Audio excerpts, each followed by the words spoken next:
अस्सलाम वालेकुम। सुनाओ वीरो, की हाल है? ठीक ठाक हो? सब खरीत ना लाउणगे?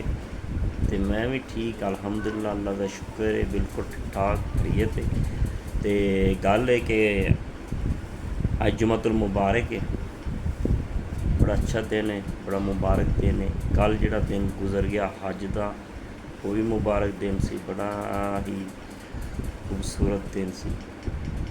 ठीक है,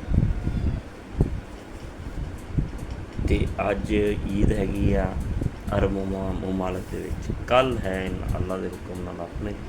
ਇਹ ਸਾਰੇ ਦਿਨ ਜਿਹੜੇ ਨੇ ਬਹੁਤ ਹੀ ਮੁਬਾਰਕ ਦਿਨ ਨੇ, ਅੱਛੇ ਨੇ। ਈਦ ਹੈ, ਕੁਰਬਾਨੀ ਹੈ, ਕੁਰਬਾਨੀ ਦੇ ਵਾਸਤੇ ਅੱਲਾਹ ਤਾਲਾ ਨੇ ਜੋ ਸਾਡੇ 'ਤੇ ਕੀਤਾ ਹੈ ਇੱਕ ਸੁन्नत इब्राहिम अलैहिस्सलाम ਦੀ, वो असी अदा करनी है सब ने। तो सब ने एक दूसरे का ख्याल करीबन लोगों का रखना, अपने हमसाए इर्द गिर्द लोग सब। तो कुर्बानी का जानवर लैन भी जाओ तो एक दूए नाल लड़ाई ना करो, प्यार ना मुहब्बत ना जानवर लियाओ। तो और जानवर बेचने वाले भी ख्याल करन एक दूसरे का।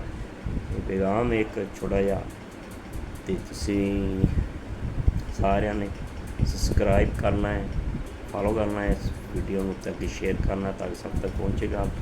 जुम्मा मुबारक सब लोगों ने, हैप्पी टू यू। अल्लाहू अकबर।